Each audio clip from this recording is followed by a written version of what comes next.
Hindi na nga ako natapos sa hospital visit.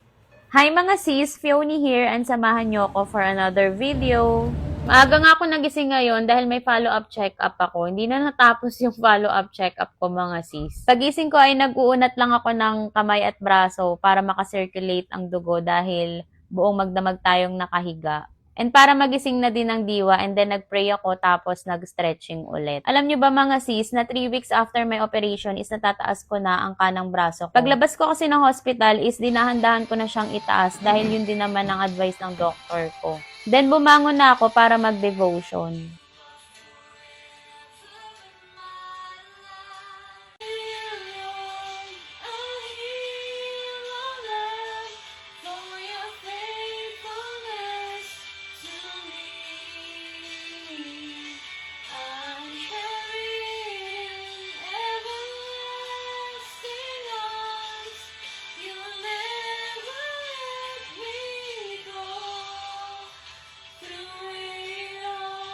After ko mag-devotion is bumaba na din agad ako kasi parang may naaamoy akong nagluluto.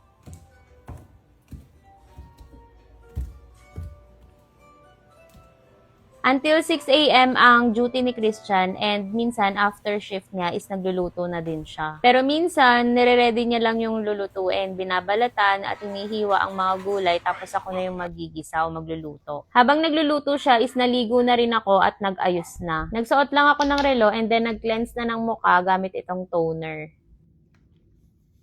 Siyempre, lilinisan din natin hanggang leeg. Then, after toner, mag-a-apply naman ako ng Gel Day Moisturizer para hindi naman dry ang ating face. Huwag kayong mag-alala sa mga skincare ko mga sis kasi puro paraben-free to, cruelty-free and vegan. Kaya safe siya sa akin. At para mabilis matuyo is pinapaypayan ko ang mukha ko. Then, after, nagpupunas lang ako ng tissue. Tapos magsusuklay. Tingnan nyo yung buhok ko mga sis. Sa mga nagtatanong kung gaano nakatagal ito after my last chemo. 5 months pa lang yan mga sis.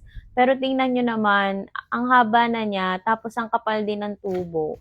Papaypayan ko ulit itong mukha ko kasi mag-a-apply pa pala ako ng sunscreen. Wear sunscreen mga sis to avoid premature aging. Kahit hindi tayo lumalabas, is dapat mag-apply pa rin tayo ng sunscreen para maprotektahan ng face natin from UV rays. Ina-applyan ko nga hanggang leeg mga sis.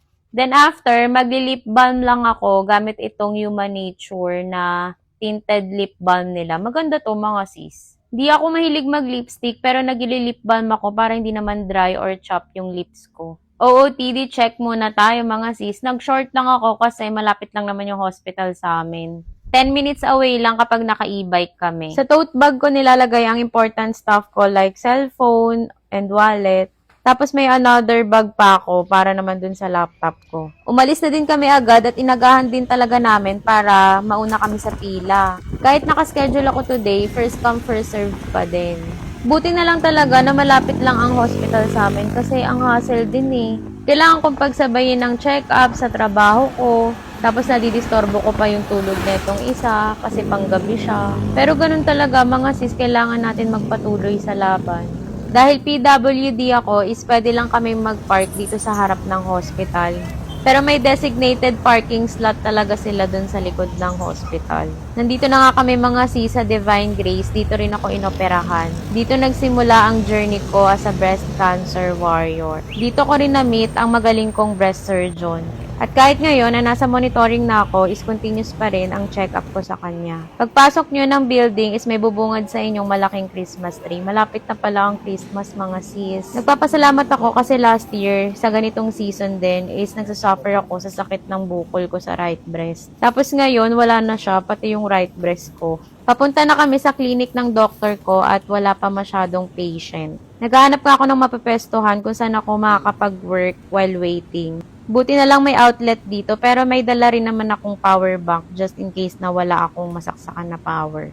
O diba ganun tayo ka Girl Scout? Work from the hospital ang peg natin ngayon. Hanggat kaya ko lang mga sis is pinagsasabay ko na kasi alam nyo naman na napakamahal ng gamutan natin. Tapos nangihinayang din ako sa oras kasi kahit nasa private ka is pipila ka pa rin. So sayang naman ang oras habang nakapila. Kaya dinadala ko na lang yung trabaho ko dito.